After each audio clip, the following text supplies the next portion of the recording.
रोशन जी हमारा पढ़ैथिन पापा सोनू नयन जी। ए पापा सुन ना सीखी कंप्यूटर करबो नाम तोर रोशन जी हमारा पढ़ैथिन पापा सोनू नयन जी।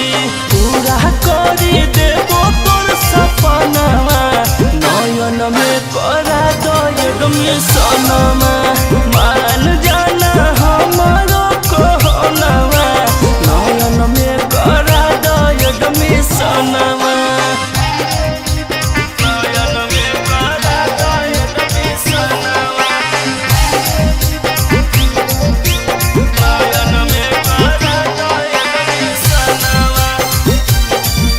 Music by Ajit Siri.